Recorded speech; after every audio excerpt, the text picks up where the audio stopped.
Allah subhanahu wa ta'ala, he had a different plan. Not everybody was against me, but many of the ones who were against me, they changed their mind.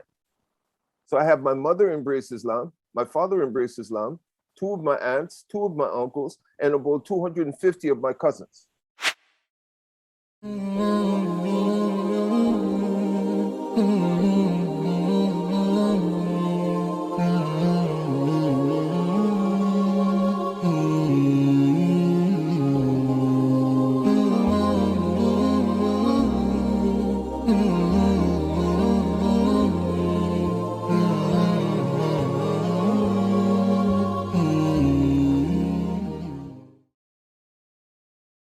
Was waiting on Anghel to scream again. You mean cream?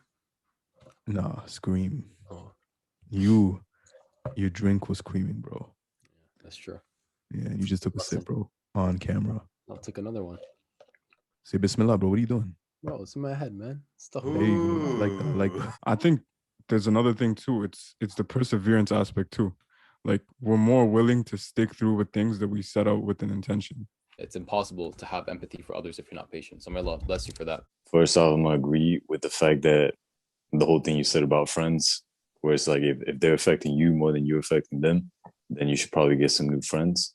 You want to be investing in stocks, shares, bonds. You want to be investing in crypto because there's this thing called inflation, which means every year that passes by, the value of a dollar goes lower and lower and lower. And the reason being is because they're printing more money, right? That's why money is haram. At least the paper money is haram. Provided that you're actually there and you're being a good father and the mother's being a good mother, best conditions. And behind the mic, Hamza, Andreas, Zortzis, we will go in with our final three with brother Anghel, inshallah. Inshallah, Bismillahirrahmanirrahim. It's not just a responsibility on you, it's responsibility on all the children, especially your father. In our private area is very elastic, and yeah, if you go too fast, the skin will literally crease up into like the edge of like the little clipper things, and you will literally clip your skin. You don't want to be on YouTube or the internet or anything that amount of time, but it's the fact is that's what we're doing.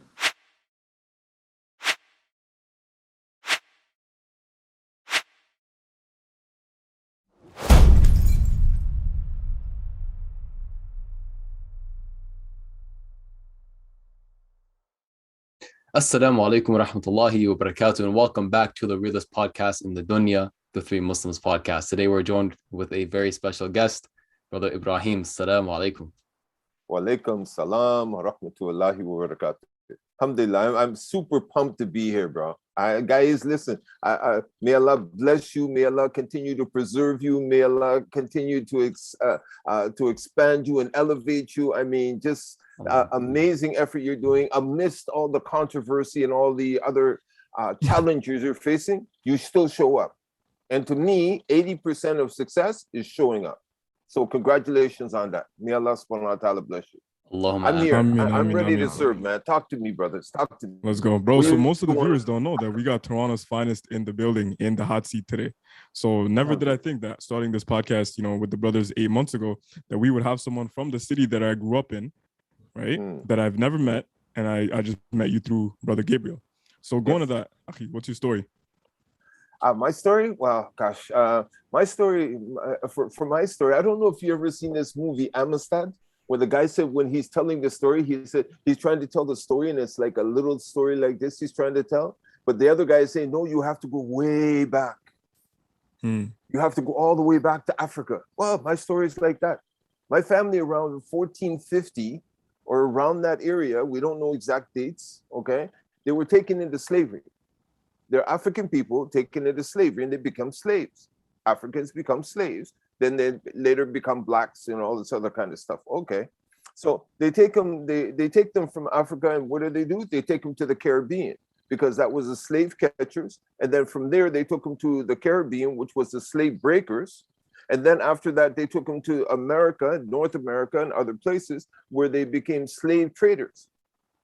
This is a business. And now what they're doing is they get the people to do all the work. They're doing the cotton and doing all the different things in the field and whatever. And they're taking that stuff and they're taking it and selling it to Europe And when they're selling it to Europe, they're selling it for the highest price, and they're going now to make their countries rich, and they're doing all kinds of great business off of the backs of the people.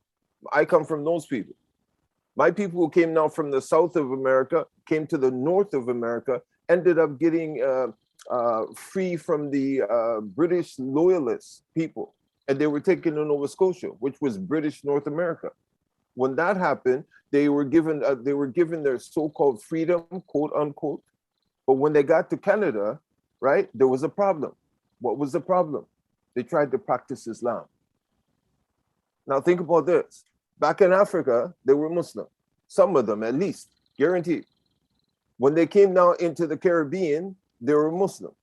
When they went into the slave traders in America, they're still Muslim.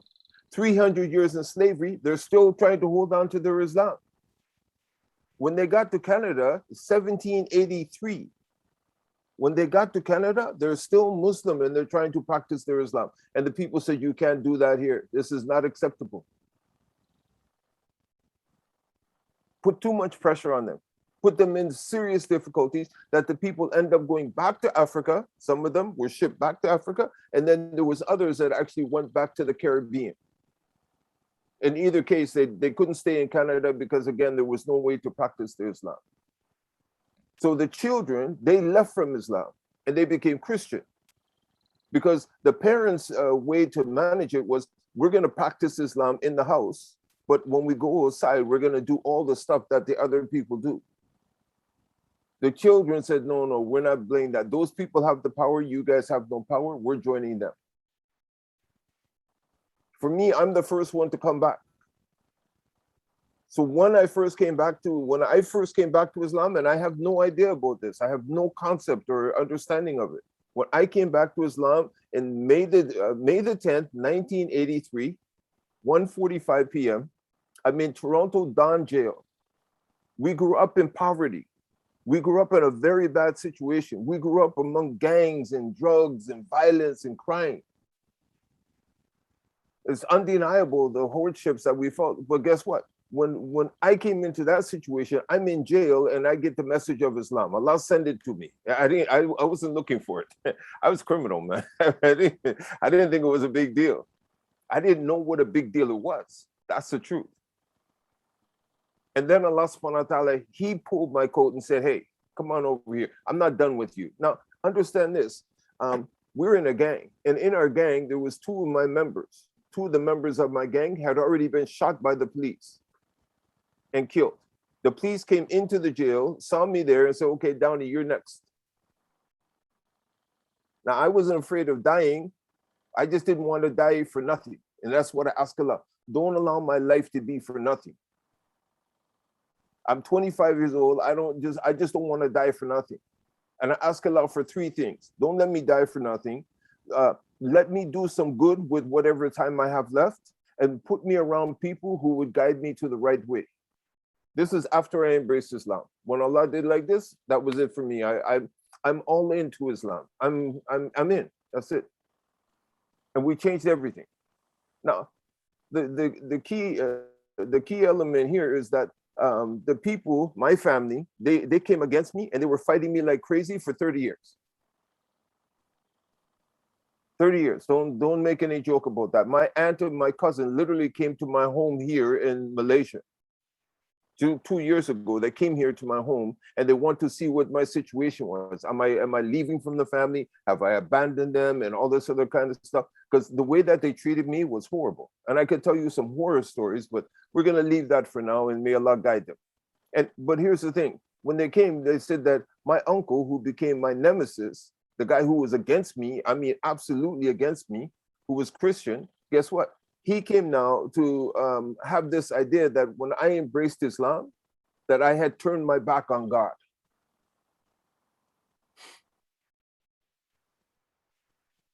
Subhanallah. Yeah. You never seen nothing like that, brother. I was dumbfounded. I didn't know what to say. I was like, Alhamdulillah. But this is our response. Alhamdulillah ala kulli hal. All praise is due to Allah under all conditions. But this is what I've done, and this is how I've gone to this thing. So we've come through all of that, and in the process of coming through all of that, Allah took my relatives who came against me. Many of them turned against me. I mean, turned against me, man. I mean, they there was no phone calls, there was no connection. I mean, it was very awkward. But at the same time, Allah subhanahu wa ta'ala, he had a different plan. Because again, over the years now, not everybody was against me, but many of the ones who were against me, they changed their mind. So I have my mother embrace Islam, my father embraced Islam, 2 of my aunts, 2 of my uncles, and about 250 of my cousins. People were looking at me and saying, you know what? I like your attitude. I like what you're doing. I was in charge of the food bank. I was in charge of security. I was doing all kinds of different activities to help people and do some good and trying to show what Islam had to offer in terms of Islam helping and Muslims helping and putting that stuff out front. People thought that we were just extreme people, crazy people who don't really contribute any good. Because the Muslims love to take. Very little is giving. But when I came, I was giving. And people saw that. They said, okay, we want a piece of that. We like that. So it changed a lot of stuff. And there's a whole story behind that that's just, it's riveting. I mean, when I start telling my story, people just like, wow, how did you do all of that?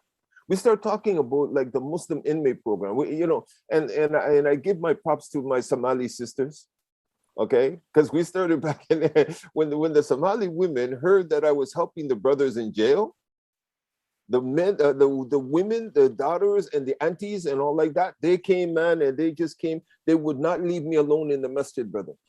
If they saw me in the masjid, they just came, brother, my uncle is here, my father is here, my brother is here, my cousin is here, you gotta help. Nobody wanted to help. So now we had to start a program to be able to do all of that. Only the community wouldn't support it. They didn't find value in it. We were on our own. So we had to keep it going by ourselves with no money from the government. We're not taking their money. Because if they give us their money, then we know that they want to be in charge and they're going to dictate to us what it is, our mandate. Yeah. My mandate was only one thing, brother. Invite the creation back to the worship of the creation, of the creator. Finish. That's it. So, okay, that's for me. That's what I could tell you. For me, I have so much I want to share. I'm bubbling with enthusiasm to be able to get this out. You know, last year on August 1st, 2020, I did for the first time. I have all of this knowledge and all this stuff I'm gathering up all of these years. But nobody from our family and nobody in our community, in our society, nobody wants to talk about it. So last year, and I'm begging Allah, I'm asking, Ya Allah, you know, let me get this stuff out. Let me leave it as a legacy. Let me leave some breadcrumbs others can follow. Last year, they called me up from one group. They said, okay, we're doing this stories about Emancipation Day. Would you like to join us? Black Canadian Muslim. Oh, I jumped all over that bad boy. Are you joking? Oh yeah. I was like, yeah, I'll go. I'll spit. Let's go. And we dropped it like it was hot. For me, I just told my story. The same story I'm sharing with you with more detail. I just told them that's what we did. This is what happened. Now, the thing that becomes a real difficulty, again, there's 3 things that become a difficulty when the Muslims came to Canada, which was British North America. Is that we came here, we're Black and we're supposed to be free, but the freedom was different. And then people don't want to talk about it, but there's a whole nother element that gets ignored. And that's the element of how we mixed with the Native people, the First Nation people. We mixed with them. We married them. I'm considered, my family is considered what they call, what do they call it again? Not native. What is it? Indigenous. Indigenous to Canada. Wow. That's deep stuff. We're indigenous to the land. So alhamdulillah, we have a certain status. Nobody wants to talk about it, man. Because again, the Indians are looked at as very low people, and the Africans are looked at as very low people too. And it becomes like a taboo, some kind of embarrassment. Yeah. But the connection is already there. So, okay. Man. Yeah. So anyway, you got to understand that for me, I'm not popular around a whole lot of people in Canada, or my people. I'm not a popular guy. I'm not. Let's just call it what it is. They prefer not to have me there anyway. But I'm okay. I found a place over in Malaysia. I found other places in the world, in the Middle East. I found other places, and I found other places. Allah took my relatives, and he said, "Okay, you guys want to be like that? Okay, you stay like that." But then he opened up the way for me and gave me a family of Muslims. MashaAllah. SubhanAllah. MashaAllah. Akhi, go into how you met Gabriel in Toronto, because a lot of the viewers don't know, but Gabriel is a regular panelist, right? So they're going to be shocked to know that you know him. Yeah, I know him very well. MashaAllah, him and I go back probably, 17, 18 years now. For me, I was always busy in the masjid because, again, the number of Muslim youth that was actually going into the jails, it started to increase. From 1975, going all the way up, even up until now, the number is going like crazy. But the reality is that the numbers are going up, but we're not putting anything in place to be able to deal with that or to be able to counsel the people. And then the governments, they actually they had some Muslims, chaplains who they hired, and then what they did was they fired everybody. So I used to have to go to the masjid and be able to advise the people how not to get into problems and how to stay out of the situations of being involved with drugs, violence, crime, gangs, all this kind of stuff that puts people in jail. It was scary. With the number of people going to jail, it was scary. And because of that, now we had this mandate to be able to say, okay, we have to talk. If there's nothing else, I'm asking the community members, if you don't want to give us any money, okay, fine. But at least give us the opportunity to talk to the people and advise them. We have women suffering. The families are suffering. The situation is ugly. Our youth are coming now to rob each other and rob their uncles and different people like that in the taxis. They're robbing them to be able to get money to be able to go buy some drugs. Oh, come on, at some point in time, let us at least talk about the issues. So alhamdulillah, many of the organizations, they would do that. And some of them, when they would see me coming, they would say, okay, brother, you have a chance to talk. We give you 10 minutes. Okay, alhamdulillah. Let's go. Let me spit it out. This is what we're doing. This is where we're going. Because we're going right across the country. Because many people would remember that it's in Toronto and it's in Ontario, but we're going right across the country. And then we literally started going right across the world. For me, I don't know if you guys, you okay, so Faiyads, you know Regent Park, yes? Mm-hmm. Yeah. Okay, so Regent Park is one of the worst places in the city. Downtown Toronto, it is one of the worst places. I grew up in Regent Park. So what happened? For me, I came now out of that environment. That was my condition of how I had to live. So now for me going now to 23 countries around the world and being able to teach what I teach, it's incredible. And it can only happen by the permission of Allah. Can you hang on for 1 second, please? F1, yeah, Abby. Yeah, Ikhwan. I'm sorry, you're asking me something and lost my train of thought. No worries. Just more details on how you met Gabriel Arumani in Toronto. Just hanging around the people of knowledge and trying to absorb the knowledge of Islam. And what I remember is that we were both coming out to want to absorb as much as we could of the knowledge of Islam, not for the sake of the knowledge itself, for just having the knowledge, but about how we could apply it and how we could make it, how we could use it to make a difference. And this is one of the things I understood about him from the early days, is that he was looking to be able to improve himself, but he wanted to also improve the situation for the people who Allah would send to him. He had that desire. So when he came to Malaysia, I didn't know. I came to Malaysia maybe 5 years ago, and I think he may have been here before me, or maybe just after me. But either way, when I came here, I was coming here to check out some business opportunities. I was doing some things back in Canada that were creating money for me, but at the same time, I had a lot of good friends. One of my friends was Dr. Bilal Phillips. I think you guys probably know him. Yes. Well, okay. Him and I have been best friends for the longest time, and him and I met back in Jami Mosque in Boosted Avenue in Toronto.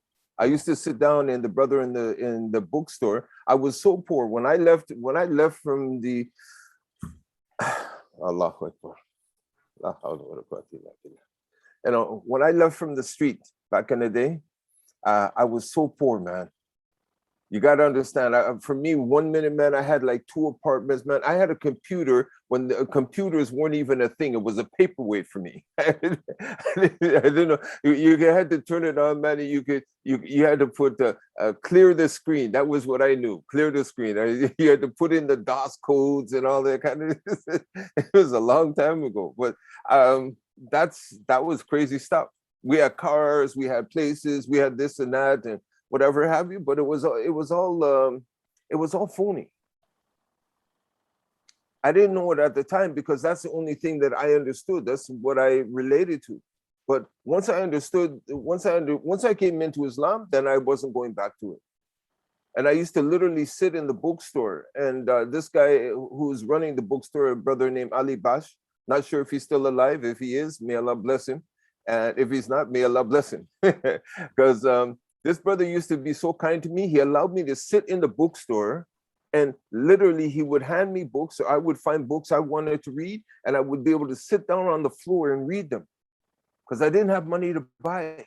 I barely had money to be able to take a ticket going back and forth. And I'd hope that I would get a little bit of biryani or some samosa or something like that to eat before I went back home.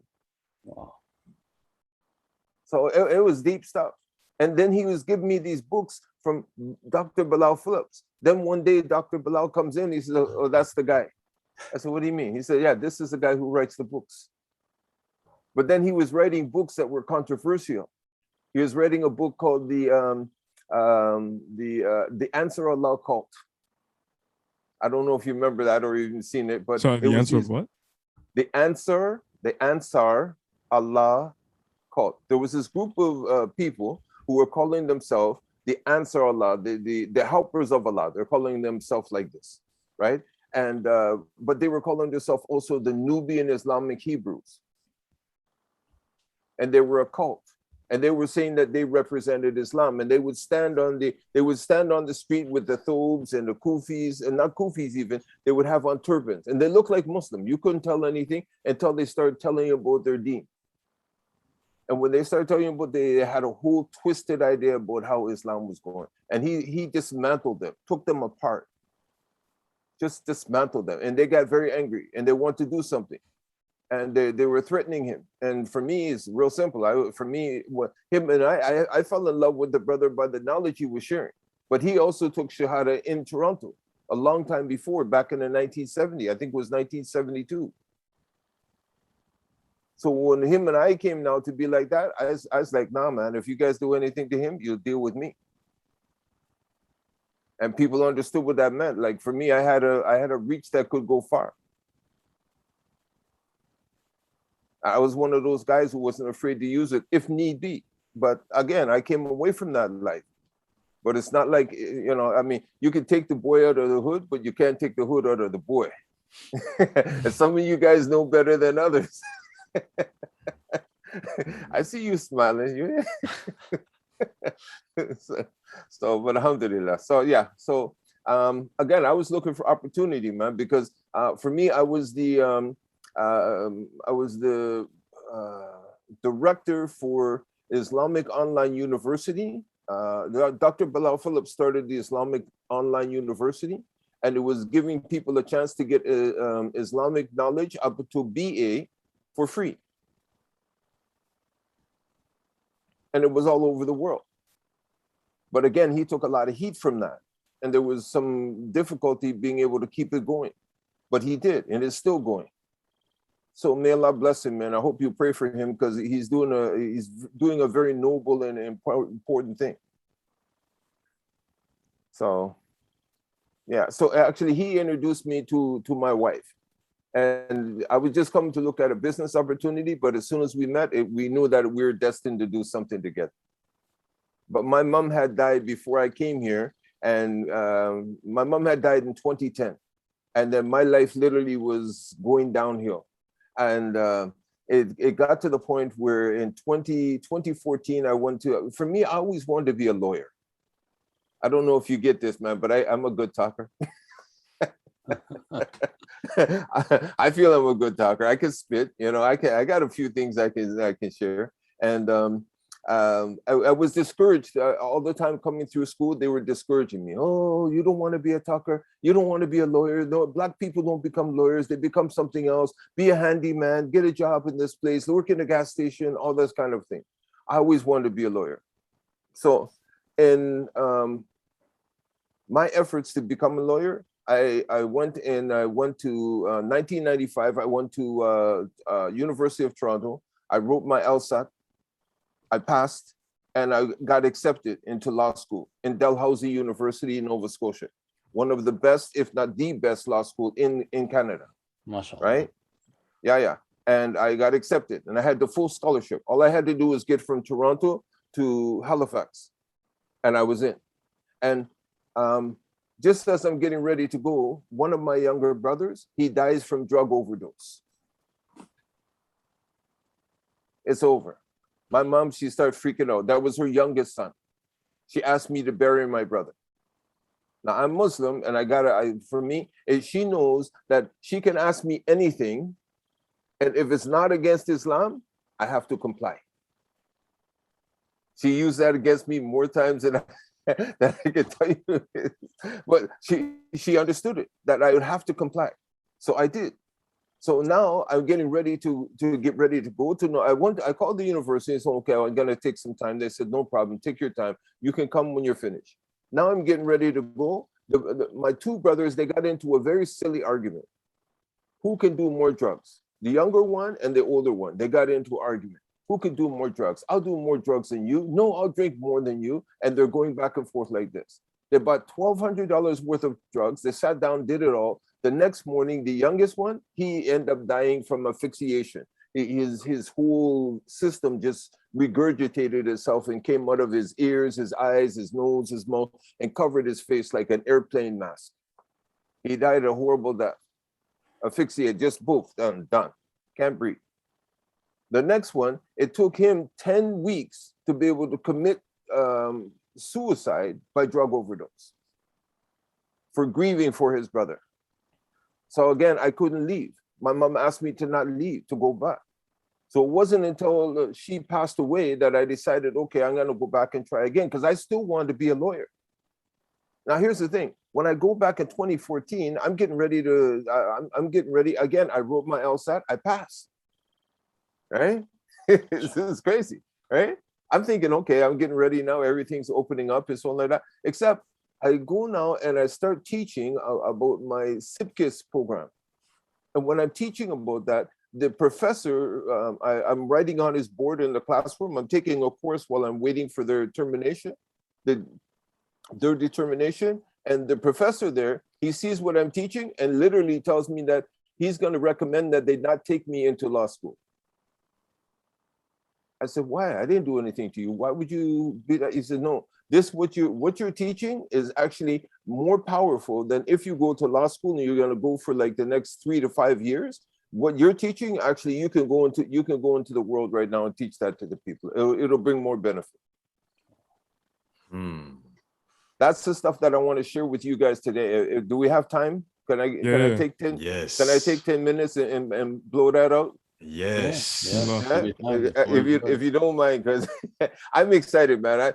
I'm excited for you, because we got some stuff that you guys wouldn't see normally. And I mean, okay, let me just put it like that. So can I share my screen? Is that possible? No worries. Give me 1 sec. Please and thank you. And I know this is a little bit unorthodox, but again, this is This is a coming together. I'm feeling this synergy, man, where 1 + 1 equals all of us. MashaAllah, So, MashaAllah. so alhamdulillah. Now let me see, where is it? Where is it? Where is it? Where is it? Okay, where is it? Hold on. Gosh. You looking for the share screen?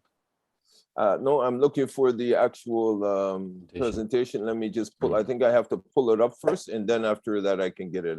If I don't pull it up first, it doesn't just come by itself. See, I'm working on one here. This is about suicide. I do these presentations, and we have a bunch of stuff. We're talking about marriage too. You got to see the stuff I'm doing on marriage. I hope that we could do just a show on that. It's pre-marriage for the brothers and the sisters. Mhm. I mean, let's start the conversation. Yeah. Okay, hold on, let me see. Here it is here. Bismillah. Okay, good. I got it. And let me see. Share screen. Thank you very much. And where is it? Where is it? Where is it? Okay, I think this is it. Let me see. There we go. Okay, yes, Bismillah. But I gotta go here. Okay, wrong. Okay, this is wrong. I gotta go back. Okay, here's where we go. Bismillah. Bismillah. I put this together just for you guys. MashaAllah. Okay, fellas? Seriously, just to honor the effort you're making, man. You guys are doing a tremendous job, and there's a lot of controversy out there. To me, there's a lot of confusion. But you're encouraging the people to come back and to understand what they can do with their Islam and how to get on track with it. Well, if we're not going to help each other do that, we're creating our own problem. So for me, my company is called SIPKIS. The programs that we have is called SIPKIS. The empowerment counseling is called SIPKIS. See it big, keep it simple. Big problems, simple solutions coming from Islam. And I'm helping empower the lives of the people who are ready, one decision at a time. Because you have to make a decision to work with me. Otherwise, if you're not going to show up, it's not going to work. Okay? And okay, moving forward, I want, okay, oh, hold on. Let me go back. Because again, people need social proof. Can you guys see this? You can see my screen? Yep. Okay, this is me. This is the first time that the Ontario government has ever presented anything like this to any Muslim from any community, okay? Coming out to be able to do this kind of thing. This is for 18 years of outstanding volunteer, remember, volunteer service, Toronto West Detention Center. We weren't taking their money. And there's a whole bunch of stuff you can read on the left as well, but we're not getting into that right now. So just for your social proof, you understand that over there, I have qualifications and a certain amount of respect and status that's undeniable. All right? This is my mom and my dad. My dad, my mom, she embraced Islam the day I came back from Hajj. MashaAllah. That was February the 8th, February the 8th, 2004. My dad, 2 years later, my dad on 14th of 11, 2006, he, no, 14, no, not 14, it was 11, 2006, he embraced Islam on his deathbed. He never got up from this bed, he died on this bed. But when they came to him to go and visit him, he said, what do I have to do? I said, what do you mean? He said, how do I come now to be part of your religion? For 24 years, he fought me with the rest of my family, fought me unbelievably, not physically anymore, because I had skills now. I was a martial artist. But now, after that, he came now to tell me he wanted to become part of the religion. So I tell him, repeat after me, Ashhadu an la ilaha illallah, Ashhadu anna Muhammadan Rasulullah. And he did. He said, is that it? I said, yeah. He said, let's do it again. I said, why? He said, just to be sure. Wow. When my mom heard this story, when I told my mom this story, she literally got up from her seat and she literally got me to take her all the way out to where my dad was. And she came now to go and plant this kiss on his cheek. For what? To heal his heart and to let him know that she was forgiven. Because the way he treated us back in the day was not kind, it's not easy, brother. So again, you want social proof? When people are coming to tell me that they're having a hard time and they've been through some hardship, okay, I've been through some hardship too, but I found some ways to get around it and get over it and how to figure it out. And if you allow me, then I'll share that with you. You see, so we focus on three things with our SIP-KISS counseling: personal, financial, and social counseling. These are the three things. We help people move themselves into the age of responsibility. We're not moving them. I'm not trying to get anyone to move anywhere. I'm just inviting them to come and see what's going on. For me, I've already made my commitments and I'm showing other people how they can do it, okay? Your mind is a garden and your thoughts are like seeds. You can grow flowers or you can grow weeds. It's up to you. But if you don't have the right mindset, you automatically got a problem. You create your own problem for yourself, okay? So for me, the realization of how to help people make progress in the world is to help them with their ABCs, just like you would do in school. But the ABC is attitude, belief, and commitment. If you can come now to understand and adopt that, to accept that, then you can actually make leaps and bounds so quickly in terms of your own progress and your own empowerment, right? But there's two things. You need to believe in yourself. Number one, you need to believe in yourself because it's the first key to success. And the second thing is you need to have a mentor. And the two people together, they have to make an agreement. They say deal, I say agreement, that they're going to help each other be the best versions of themselves. This is how we talk. This is how we create the healthy relationships. Does that make sense? Hello? Yes. 100%. Okay. Okay.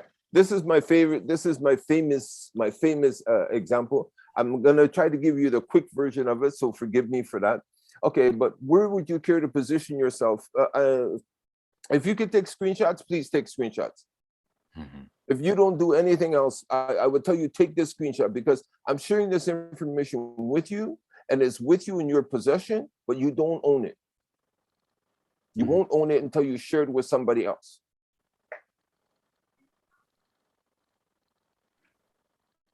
So where would you care to position yourself for your future? Everybody who wants to be above the line where you learn, above the line you learn, below the line you blame. Everybody who wants to be above the line, please raise your right hand. I can feel there's a lot of red hands going up. Okay.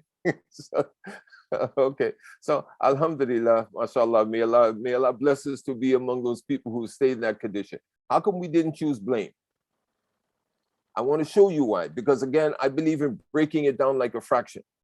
And we've learned it. So now, if we take the blame game, we need to know that the blame game is tricky and it turns into something else. And what happens now is it becomes now a thing that cripples people. And when it changes into something else, people don't even hardly notice it. But when it changes, it has an impact. But then again, you keep on doing it and then it doesn't, the impact isn't felt. So if you understand if you cover the first letter of the word blame, you will see what happens and how it changes. It becomes a thing where people get crippled emotionally, financially, academically, romantically, socially. I mean, there's all kinds of ways to get crippled. So the blame game changes into the lame game. And sometimes people don't even realize the devastation of that. And the reality is that the blame game changes into the lame game because they're not taking responsibility. Like with one finger pointing out, but you got three fingers pointing back. One finger deflecting responsibility, three fingers telling you to take responsibility. If you can't understand it's a 3-to-1 ratio, you're already in trouble. But if you cover the first three letters of the word blame, you'll see who it is that you have to be responsible for. Oh, yeah.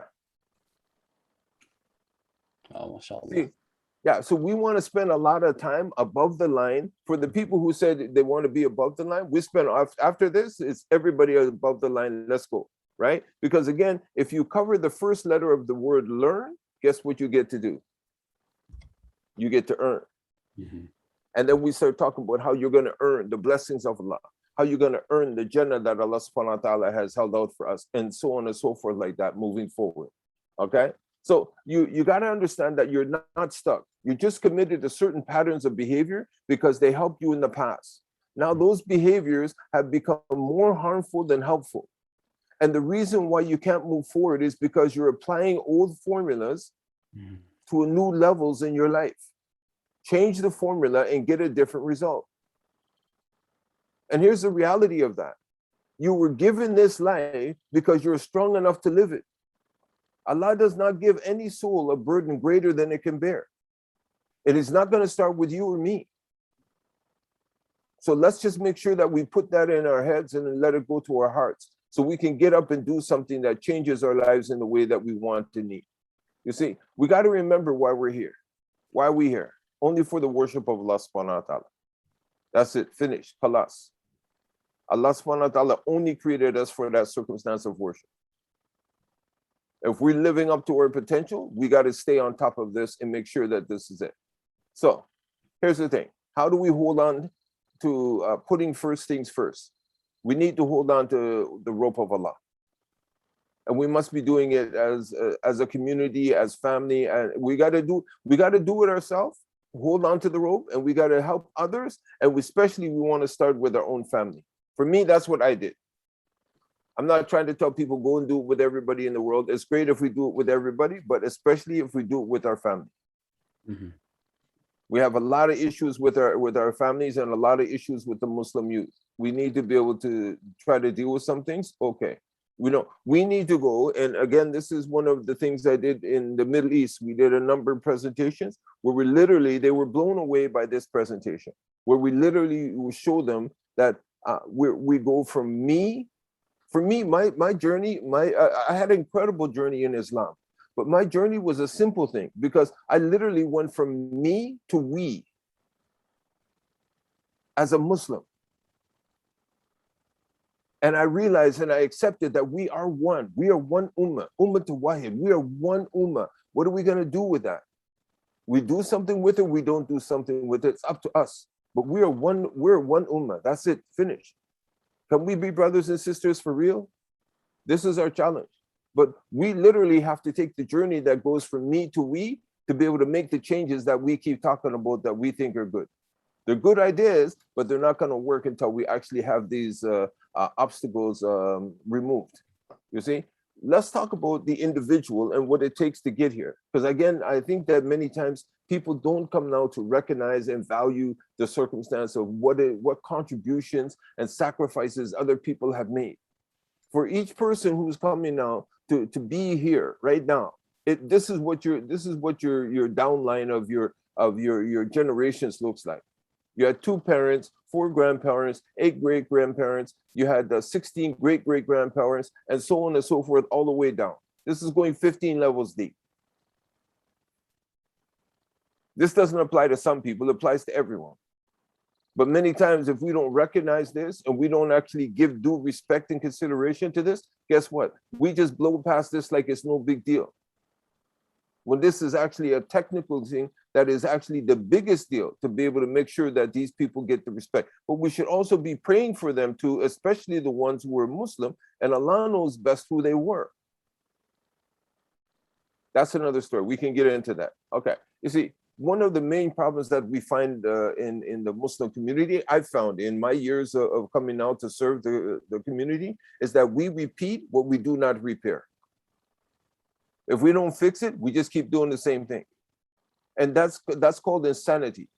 Albert Einstein said that you repeat the same action over and over again, looking for a different result. This is called insanity. We repeat what we don't repair. If we don't fix it, it keeps on coming back. It keeps on coming back. And we keep on trying to apply the same thing. This creates big problems and lots of confusion. We're not making progress with that. Okay? Now we get to the part where I'm really excited to be able to share with you.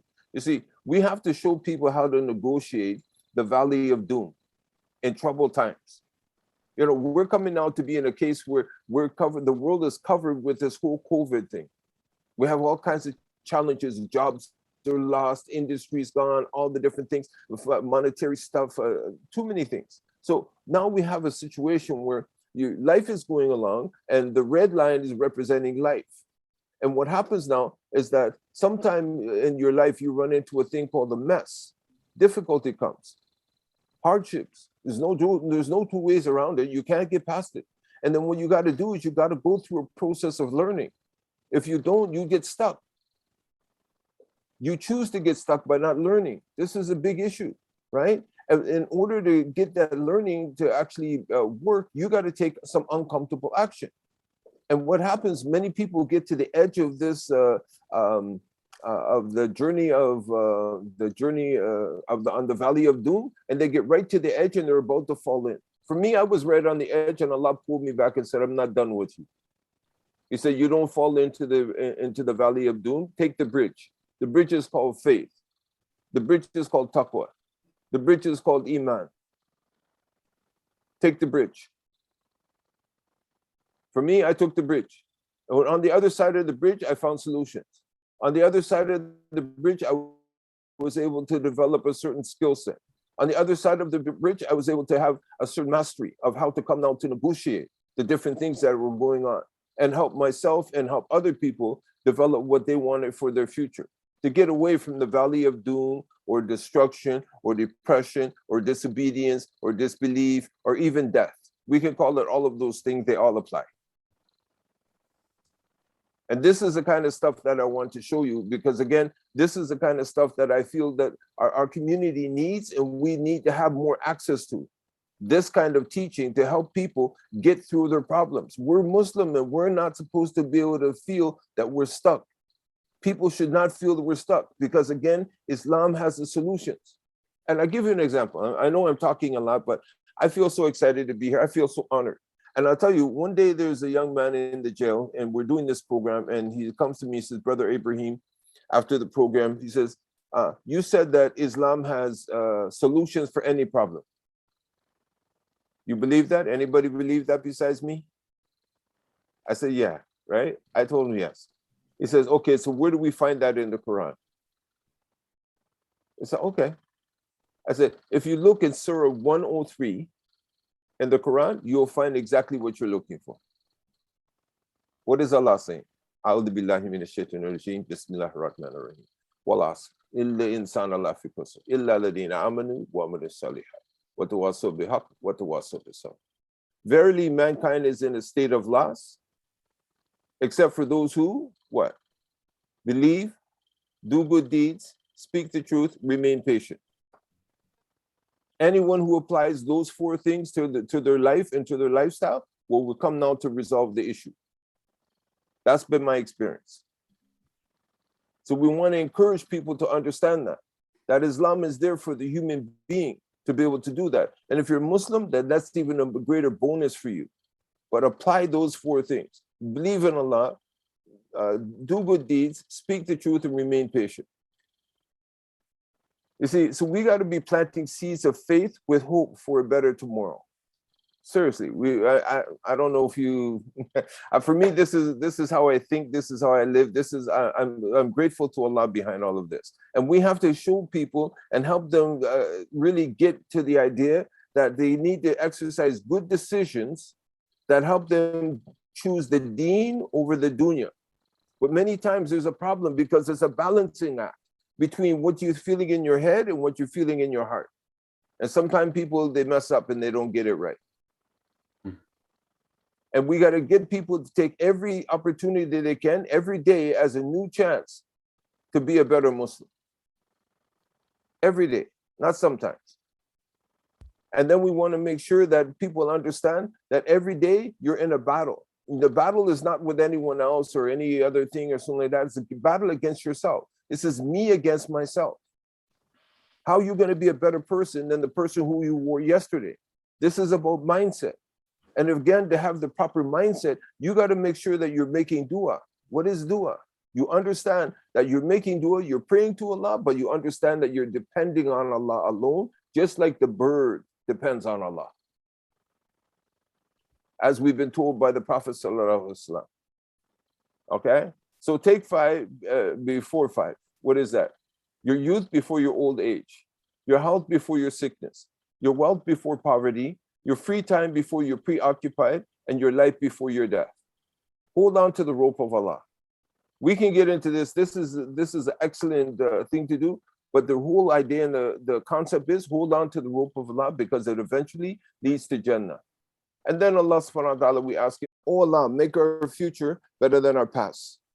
Oh Allah, make our graves better than our houses. Oh Allah, make our deaths better than our lives. Oh Allah, make Jannah to Firdaus our final destination. SubhanAllah. May Allah subhanahu wa ta'ala, may he shower us with patience and let us die as Muslims. Ameen. Say Ameen. Ameen. Yeah. You see, when people get into problems, and we're always going to have problems, we encourage people, and we literally, we advise them to do what? Just say, La hawla wa la quwwata illa billah, and make it moist on your tongue continuously. Look and see that Allah subhanahu wa ta'ala's hand will come to you in his hand. If you look for Allah's hand, if you allow Allah's hand to come into things, you will start to see Allah's hand in everything. Why? Because truly we belong to Allah and we're going to return to him. Inna lillahi wa inna lilayhi raji'un. This is guaranteed. There's no two ways about it. Nobody can deny this truth. That's my presentation. SubhanAllah. MashaAllah. That was like life-changing. SubhanAllah. Because you kept mentioning sibkis. It's something you've never seen before. And I was like, you're really building up my appetite here. SubhanAllah. And but the presentation itself, MashaAllah, it's not just one thing. It's like a series of principles that you need to adopt. And it's like the formula, basically. So Jazakallah khair, wallah. This is something that I believe if Muslims, especially the youth, myself and others, if they actually implement these things, inshallah, they will actually properly become leaders for the community, inshallah. Well, mashallah, brother, I appreciate you saying that, and I thank you for saying that. And for me, I'm here in Malaysia. I've taken time back from being if I was in Canada, even now they're still calling me from Canada, brother, do this and brother, do that. Can you help me in there? So I'm still coming out to advise them, but I'm coming now to take some time over here to be able to figure out how we can actually create an institution, even if it's online, that allows people to do exactly what you're saying and actually learn. How can we teach them? Because the teaching is the key. And then after that, it's about the reaching out. How can we make that kind of thing happen where we get people focused? Me, I'm not this big sheikh or this guy who's got all the credentials from Medina University, but I've been to Medina University, but I didn't go there to learn or anything. I just visited there when I made Hajj. But I helped 3 other people go over there to Medina. They became sheikhs, no problem. I helped 7 of my cousins go to Egypt and other places in the world to be able to learn Arabic and be able to study Islam. They're doing good, something like that, alhamdulillah. So we continue to do the things that we can do, but again, we're doing it in a skitty scatter way. We're not coming now to converge everything together and create a place and a condition under which people can use it as a platform to go from here to there, to be able to go ahead and do it. And I'm only talking about the mindset training. I'm not talking about the Islamic training and all the different things that people want from getting their BA and all that kind of stuff. I think that stuff is great. But if it doesn't help people, if they get all the knowledge and it doesn't help them to change the way that they behave, then that knowledge doesn't have the right impact. Yeah. It's good to say we got it, but it's not having the impact. And that impact is what changes. Yeah. By my experience. So anyway, Allah knows best. So anyway, I'm so happy for you guys to give me this time. Jazakallah khairan. This is so amazing. The pleasure is all ours. Wallah, alhamdulillah, that was an amazing presentation. And I think because what they do at the institution that I'm learning at and teaching at now, alhamdulillah, is they have interactive classes. So just make it interactive and teach the people this as their teacher. Make a group chat where they can ask them questions during the class, and that is going to like do wonders for them, inshallah. Yes. Well, I want to do this kind of stuff for the Muslims. Mm-hmm. For me, brother, Islam was robbed from me and my people for generations. Mm-hmm. Maybe 4 or 5 generations it was ripped out from them. Yeah. Me coming back, I became the most hated person. I mean, they threatened to do harm to me, but I knew how to fight. And if you fight me, then you know I can at least give myself a chance. But they threatened also my children, brother. Wow. That's how bad it was. They came now to try to do everything they could to try to humiliate me and provoke me and try to make me make a mistake, to slip. Wow. For me, I got to the point where literally, and I'm not saying this to show off or anything, for me, I had to say to myself, I refuse to lose. Either I win or I learn. Mm-hmm. Now, have you heard this saying that winners never quit and quitters never win? Yeah. Yeah. You've heard that? You guys heard that before? Mm-hmm. Yeah, it's a good saying, right? Okay. But here's the thing. One of the things that I learned is that winners never quit and quitters never win because quitters refuse to learn. Mm.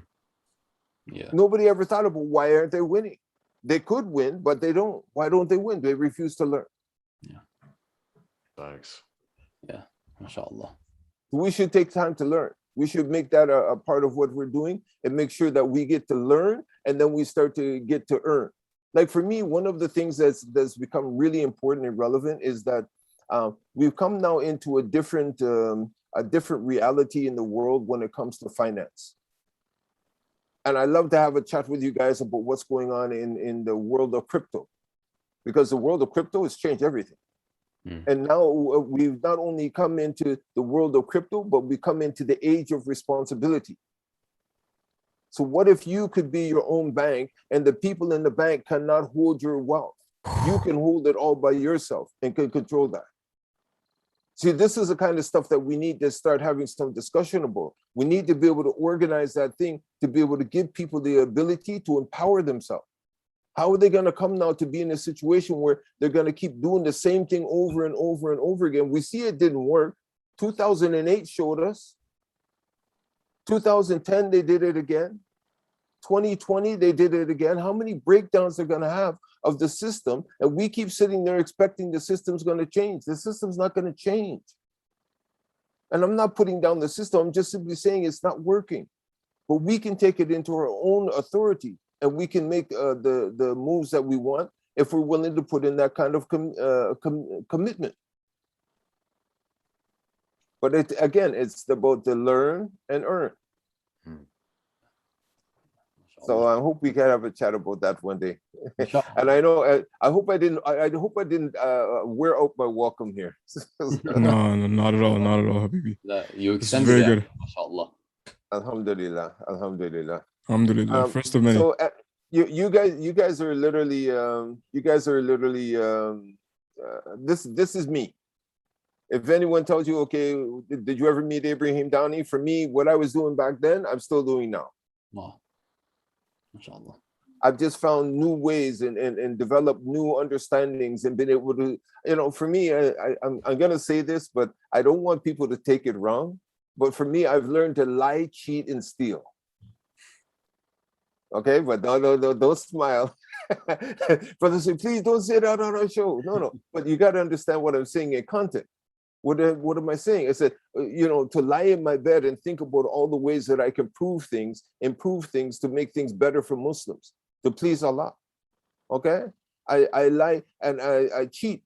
I cheat every moment away from those things I love to do, hanging out with my family, going for walks on the beach. The beach is right across here. I love the beach.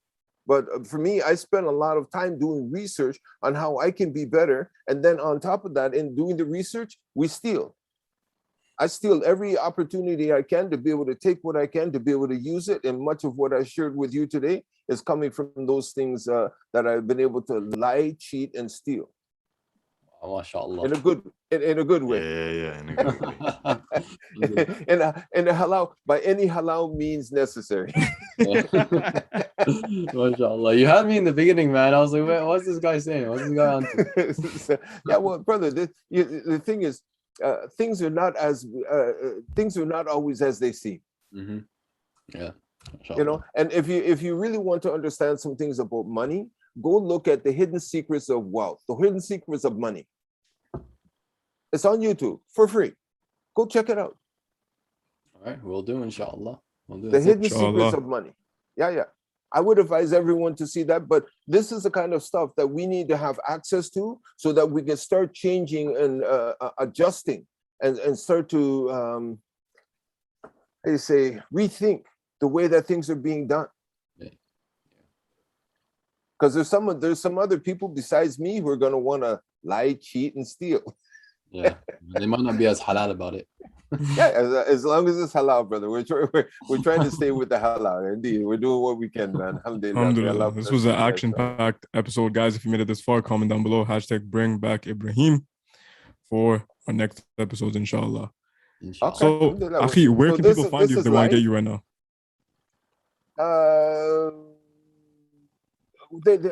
If you go through, okay, depends on what you want me for. If you're calling me just to go ahead, if you're calling me just to chat, I'm not doing a whole lot of chatting. I'm very, very busy. We have training activities going on in a number of different areas. My wife is very much active, and she's dealing with a lot of logistics for some of the businesses that we're operating and with the different activities like that. I'm doing a lot of personal empowerment training online with Gabriel and with the things. So I guess that would be the way to be able to do it. But yeah, many people would have to want to take, how you say, an appointment for a session with me. I think it's cost $35 or something like that. And to get like an hour of my time so that we can actually make it a committed hour. Otherwise than that, I have my commitments, man. If you understand the stuff that we're doing stuff, brother. For me, I've literally I'm all in to the idea and the understanding of how to help Muslims develop an empowerment mindset. Because we keep on talking about the same things over and over and over again, but nothing's changing. Yeah. But we need things to change. Other people are changing.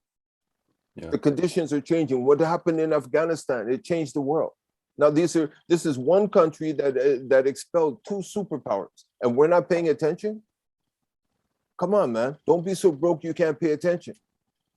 We had one country, Muslim country, that's expelled two superpowers. That can't be ignored. We should be paying attention, brother. Things are changing, and they're changing rapidly now. And we have to kind of find a way to be able to help people get the right thinking so that we can make the right moves and make the right progress.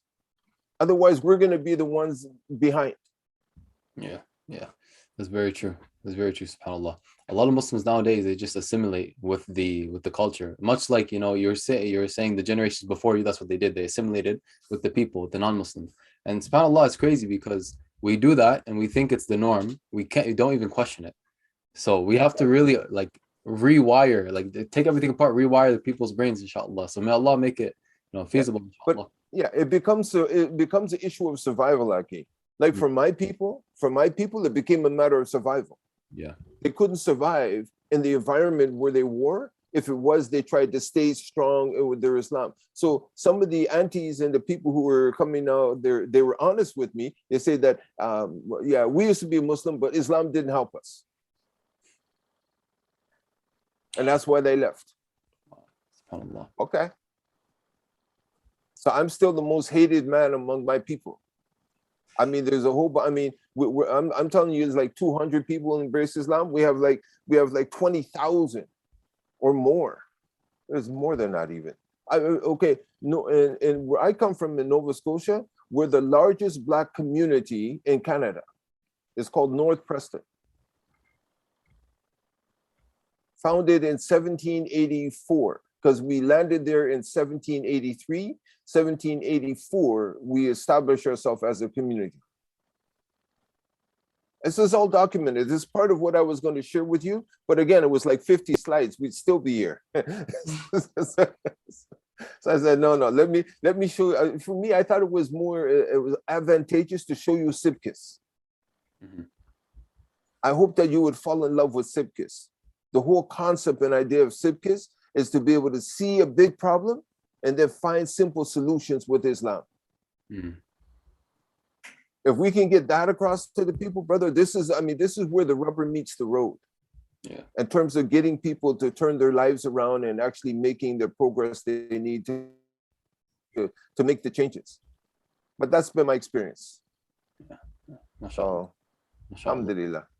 No. This has been wallah, amazing, alhamdulillah. Anything you want to say on him before we wrap up, bro?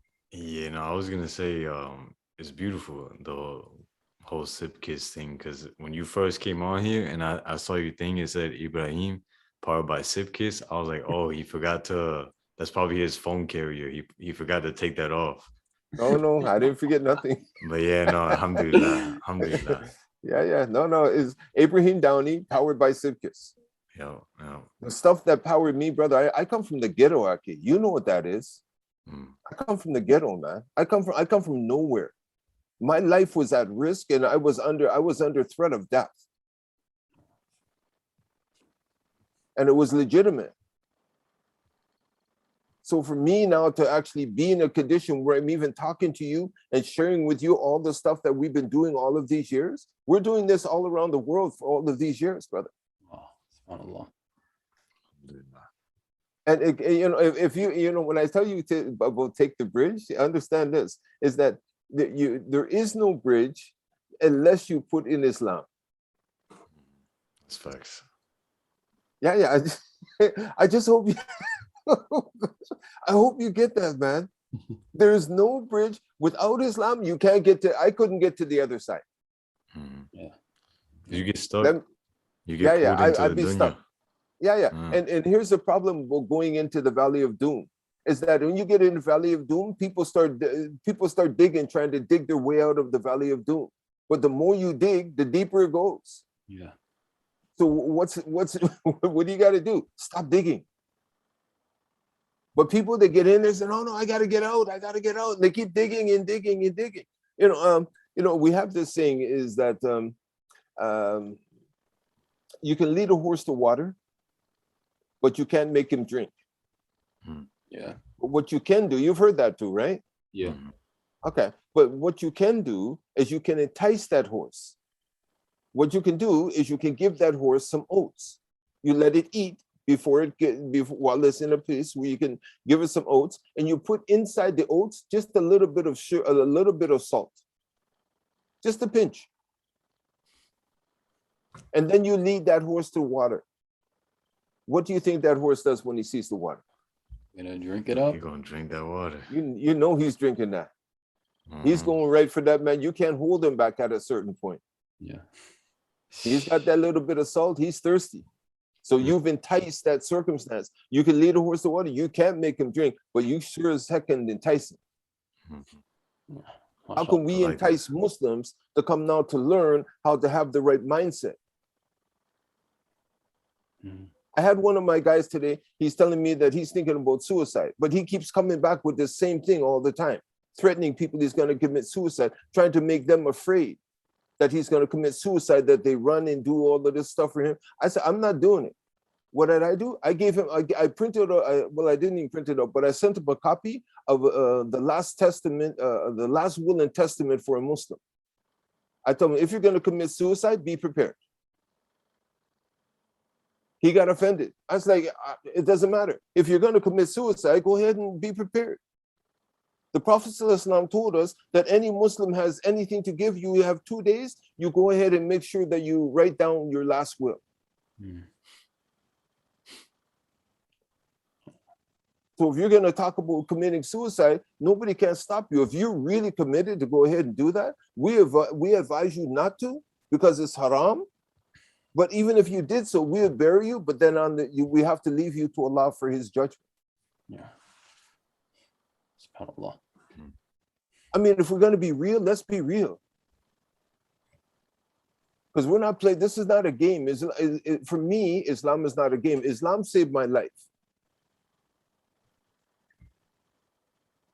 Allah subhanahu wa ta'ala, he chose to save me to be able to even come here and be before you so I could give you this message. So I'm here. And I'm very happy to be able to make this contribution and get these few things out here, and to be with you guys, man. It's an honor. It's really, truly a deep and serious honor for me to come. I watch your programs, and I see the effort that you guys put in. And again, the fact that you keep showing up, 80% of success is showing up. And you guys are showing up, and you're making a difference. And you know, here's the thing. And maybe I'm talking a lot, but again, I have so much. For me, I have so much I want to share. Right? Here's the thing that I see that you guys are doing. You're making people think. You're making people think, especially the Muslims. And the good thing about that is, well, okay, it's a challenge, but it's a good thing. Because what happened now is that 2% of people think, 2%. There's 3% of people who think that they think. And there's 95% of people who would rather die than think. They want somebody to tell them what to do. Yeah. We fall into that too often, man. They just want somebody to tell them what to do. They're not interested in thinking. Yeah. Thinking doesn't even apply to them. So they just want to go along with the program. But, and here's the challenge, is that everything goes on its own little wavelength. A TV does not pick up the radio wavelength. Your cell phone does not pick up the TV wavelength, and so on and so forth. The microwave does not pick up a wavelength of something else, the refrigerator or something. Everything is on its own particular wavelength, isn't it? So, okay, at some point in time, we have to be on a wavelength that connects us so that there's no disconnection. So we can have that conversation and start to move things forward. I mean. Okay. Powerful episode, Akhi. This is just me talking. This is just me talking to you, brothers. You know, and loving what you do, and may Allah subhanahu wa ta'ala bless you. And I pray that you keep on doing it. And I hope that I haven't worn out my welcome, and you'll invite me back one day. We will, inshallah. We're excited to have you back, inshallah. I mean, I can only speak for myself. I definitely am. May Allah bless you. 100%. Alhamdulillah. Okay. 100%. Well, when you get a chance, especially, you know, one of the things that has been one of my greatest blessings is we put together, you know, again, the reason why I'm sharing my screen is to be able to help people understand that a picture can speak 1,000 words. Yeah. Okay. And so one of the things we did with the youth, we used to teach them, and we still do teach them, by coming out to show them rather than just tell them. Because we talk with words, yeah, but when we dream or when we think in pictures. Yeah. Huh? And what we did was we take them now to 5 places. And I advise you about this. What is it? 5 places. We take them to the graveyard, to the jail, to the homeless shelter, the mental institution, back to the mosque. Oh, mashallah. You want to get their attention? Yeah. Put it in front of them. Don't let them slip away. It's probably going to take you a few hours. But if you can get them to those 5 places, tell you right now, man, we've had 7 out of 10 young people, and even some of the adults who went with us on these particular, we call it a social awareness tour. It's on YouTube. Social awareness tour. And when we have 7 out of 10 people who went with us on this thing, they leave whatever they were doing. The corruption and the filth and the drugs and the violence and the crime and the gangs and all the other kind of stupidness. They're stuck on stupid, and then when we show them the reality of where they can end up, these 4 places will take you anytime you want, 24 hours a day. If you mess up, here's where you end up. This place is open for your guidance and benefit 24 hours a day. Well, at least in some cases there are. Islam is there for you. Mm-hmm.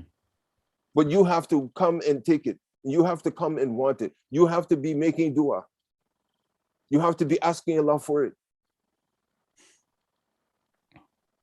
So this is, I don't know if, I'm hoping the message I'm sharing with you is getting through, because this is, for me, this is how I operate. Because some people they want to come and say, oh, brother, I want to work with you. But then when they get here, they say, oh, but hold on, brother, you're being too strict. You're being too harsh. Well, okay, I'm not your guy. If you're not actually ready to make progress, I am not your guy. Mhm. For me, I'm working with people in jail who want to solve their problems. Yeah. Drug addicts who want to solve their problems. Homeless people who want to solve their problems. If you're not one of those people who want to solve your problems with Islam, then how can I help you? Yeah, that's true. Mm. Perhaps some people come to you because they think you can solve their problems, and when they No, realize I'm they not- have to solve their problems, Yeah, then you may be right about that, brother. I didn't even look at that aspect of it. But for me, I'm not interested in trying to solve their problem. I'll show them how for me, I can do it with you, but I can't do it for you. But I'll show you how you can do it with your Islam. yes, mashallah. I mean, If you're ready. Yeah. If you're ready, inshallah, bidmillah ta'ala. So, inshallah. alhamdulillah. Brothers and sisters, link in the description to book your consultation with Ibrahim Downey. Click the link in the description down below. And until next Okay, time. you put in the link for Gabriel's positive. What is it? Positive Islamic. Yeah, I'll put your link, inshallah. Okay, I appreciate that. Jazakallah khair. Okay, but okay, listen. But okay, just one thing. With all due respect, don't call if you're not serious. If you're just calling to chat, we'll have a good chat. But again, when it comes to the work, we're gonna have a problem. Yeah. Because the rubber meets the road real quick with the stuff that we're doing. It's called empowerment training for a reason. Yeah. You get up and you do what it takes to be able to make the moves. If you're not willing to make the moves, we're going to have a problem. I mean, we don't necessarily have to have a problem because again, you can take the choice not to work with me, but I can also take the choice not to work with you. So let's go ahead and deal with that. Because again, for me, I love to put in the work, but I want the commitment to come from the other side too. Because I'm not my family came out of slavery. I'm not interested in going back. Wow. Me, I'm the slave of Allah. After that, you got to figure out how to work with me, not get me to work for you. MashaAllah, MashaAllah. I think that's a beautiful note to end off on. Inshallah. سبحانك اللهم وبحمدك أشهد أن لا إله إلا أنت أستغفرك وأتوب إليك. جزاك الله خيرا. تفضل يا حبيبي. تفضل. Habibi. I think that there, right there was it for this episode. Habibi, Allahumma ameen. With that being said, assalamu alaikum. I want to recommend that for you guys when you're ending your thing. Make sure that you, if you can say that, because again, this one blesses all of the things that you did. It gives a certain blessing and it tightens it. And if there's anything wrong, then Allah subhanahu wa ta'ala easily forgives it. All right, inshallah. I'm gonna have to learn it in Arabic then. Okay. Inshallah. I'll take that. Habibi, jazakallah khair. May Allah bless you. Alhamdulillah. And with Alhamdulillah. Alhamdulillah. Allah's already blessed me, man. I mean, being on here with you guys was a big deal for me, brother. This is going in my legacy program. Now, the next time I want to show you guys about the empowerment wheel. You guys will love the empowerment wheel. So don't wait forever to get me back on here. Inshallah. Inshallah. Inshallah. طيب. Yeah. So, alhamdulillah. All right. طيب. And with that being said, to all the lovely viewers and to our brother Ibrahim, assalamu alaikum wa rahmatullahi wa barakatuh. Wa alaikum salam wa rahmatullahi wa barakatuh. Fi man Allah. Ya Ikhwan. May Allah subhanahu wa ta'ala bless you and keep you safe. Ameen, ya Rabb. Allah. Ameen. And you as well, Habib. Alhamdulillah. It's been a plum pleasing pleasure. I was waiting on Anghel to scream again. You mean cream? Nah, scream. Oh. Your drink was screaming, bro. That's true. Yeah, and you just took a sip, bro, on camera. I'll take another one. Say Bismillah, bro. What are you doing? Bro, it's in my head, man. Stuff. There you go. I like that. I like that. I think there's another thing too. It's the perseverance aspect too. Like we're more willing to stick through with things that we set out with an intention. It's impossible to have empathy for others if you're not patient. So may Allah bless you for that. First off, I'm gonna agree with the fact that the whole thing you said about friends, where it's like if they're affecting you more than you're affecting them, then you should probably get some new friends. You want to be investing, stocks, shares, bonds. You want to be investing in crypto because there's this thing called inflation, which means every year that passes by, the value of a dollar goes lower and lower and lower. And the reason being is because they're printing more money, right? That's why money is haram.